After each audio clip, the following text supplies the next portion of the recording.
Hello, box breakers. You ever look at a dog? You ever see a dog? So I've seen a lot of dogs, and I'm definitely a dog person. Whenever I see a dog, I'm inspired by their honesty. I think they're cute, and I think that they run around and do cool stuff and take a lot of naps. Way more than I do. And I really need to be taking more naps. So I'm inspired by him. I'm going to be honest. I think those dirty dogs, they're really good. And if you've ever felt this way, you're a cynic. You're such a cynic. And I'm going to read an essay I wrote to explain what I mean, because I proudly consider myself a cynic as well. And it's on my computer. So if you have an attention span, let me read this to you and don't close out of the video. And please subscribe. If you're a box breaker like me and you like philosophy, please hit the subscribe button. And you can follow along with this article because it's posted on my Substack. And I'm going to put the link in the description. Ready? When you hear the word cynic, chances are you think of a pessimist, a glass half empty kind of person. But that's a serious misrepresentation of its origins.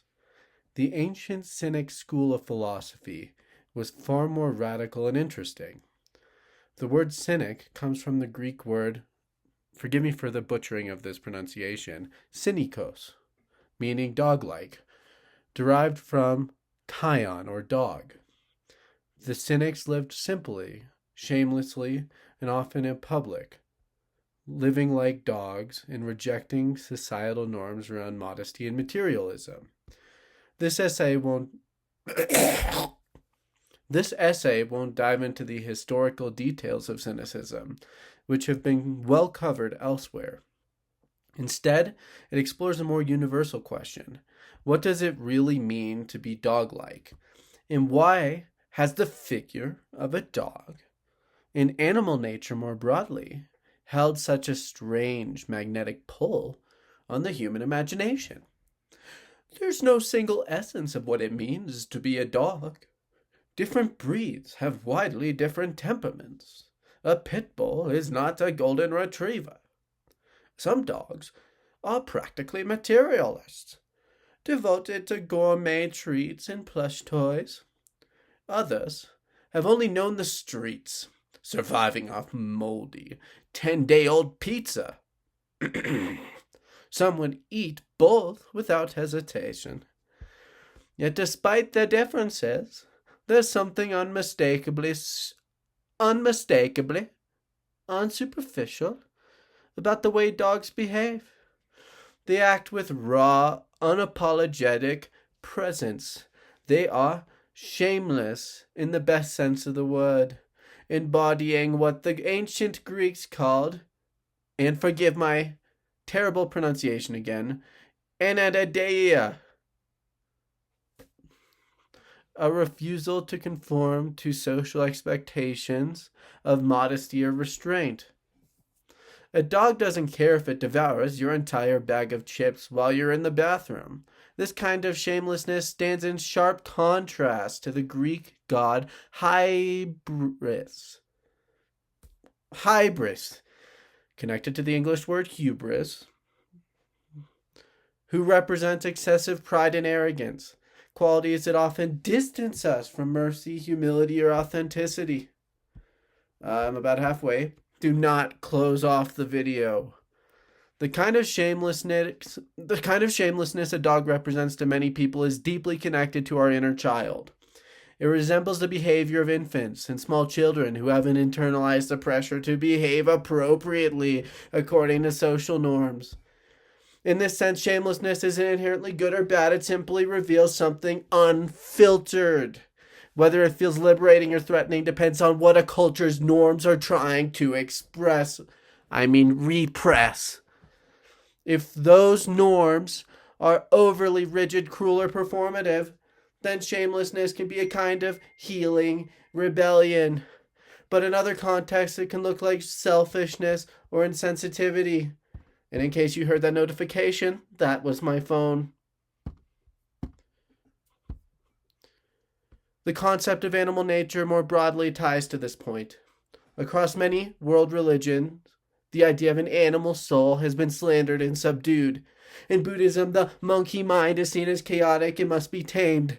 In Judaism, the nefesh bahamit, which I fucked up the pronunciation, the animal soul, is to be overcome in favor of the nefesh elokit, the godly soul. These frameworks often treat the animal aspect of human as a lower or even shameful part of the self, something to transcend rather than cherish. You know what I mean. And yet, even within these traditions, there are moments of redemption for the animal self. In Buddhism, while the monkey mind must be tamed, it is also understood with compassion, not as evil, but as naturally restless. Like you might be watching this video right now, because I'm going on. The path isn't about hatred of the animal, but rather its gentle training. Similarly, in Judaism, while the animal soul is often framed as something to overcome, it's also acknowledged as the source of passion, vitality, and drive. When guided with wisdom, these qualities can be used in the service of good.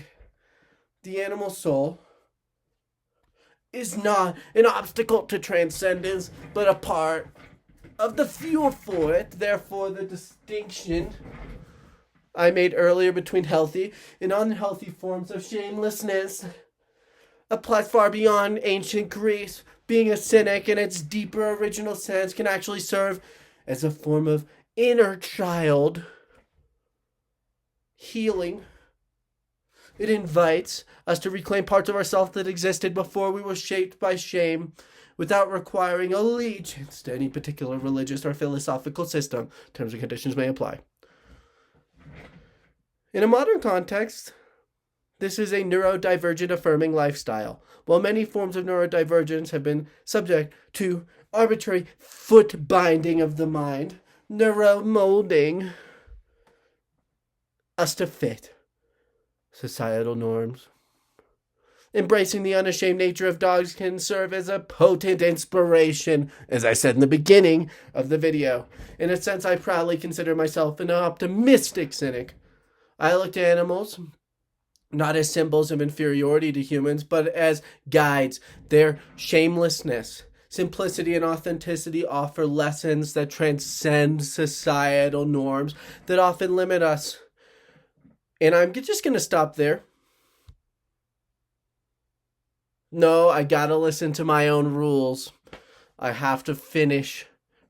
I can't just give up.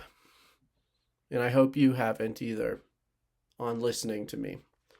The neurodiversity movement has much to gain from embracing this ancient school of philosophy, drawing from its wisdom to challenge norms and celebrate the value of living authentically.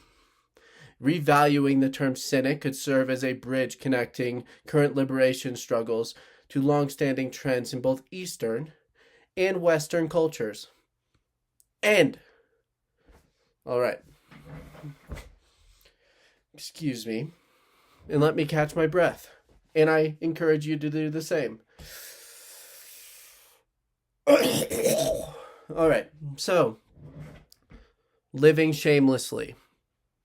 The two types of shamelessness I mentioned in that essay are really important. There's the kind of shamelessness that might not be so great.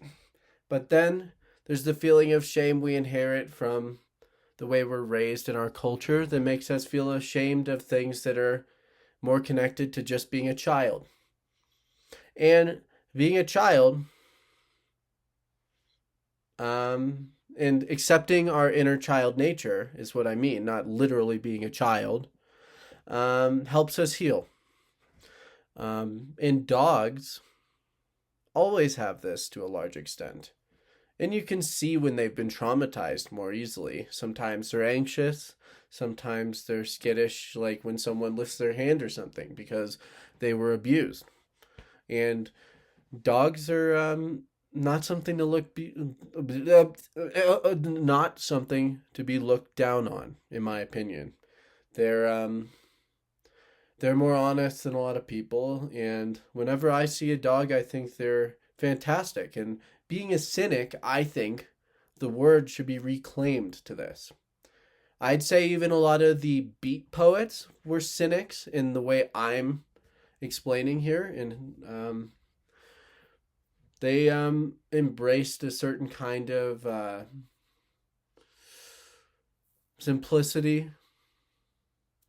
Um, and I'm just not willing to accept the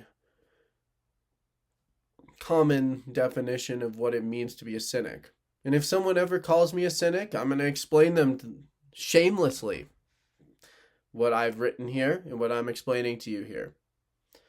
Because sometimes the common definitions for what we think something means actually prevents us from seeing the historical and also more expansive view of what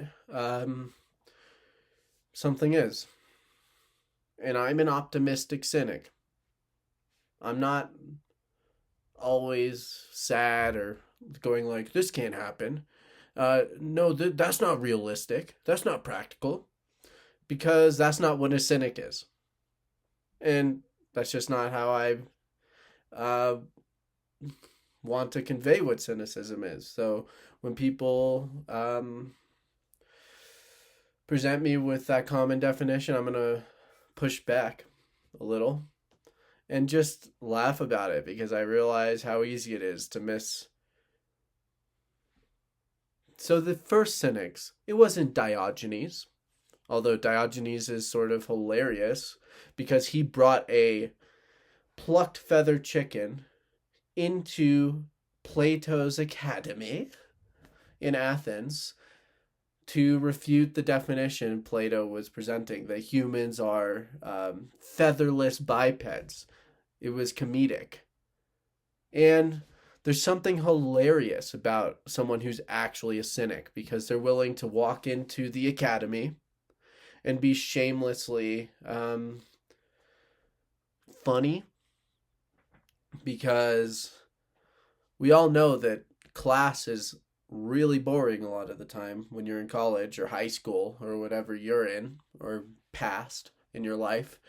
And people don't realize that that's always been the case, even in ancient Greek philosophy. The academy was probably pretty boring. So someone walking in with a plucked feathered chicken would be pretty funny, except I'm a vegetarian and I do not stand by abusing animals. And what else do I say? Let me do a spin. I don't know. I don't know.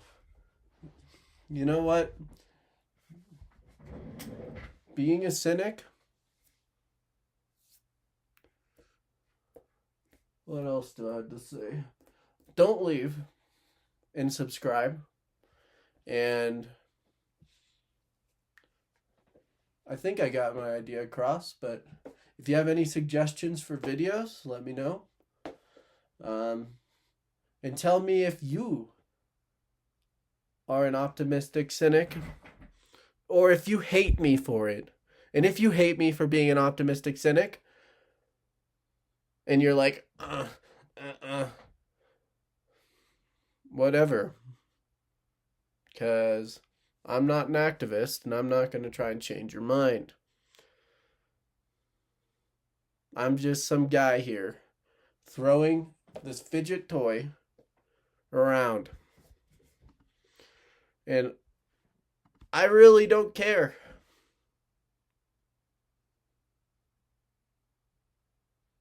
Good day to you.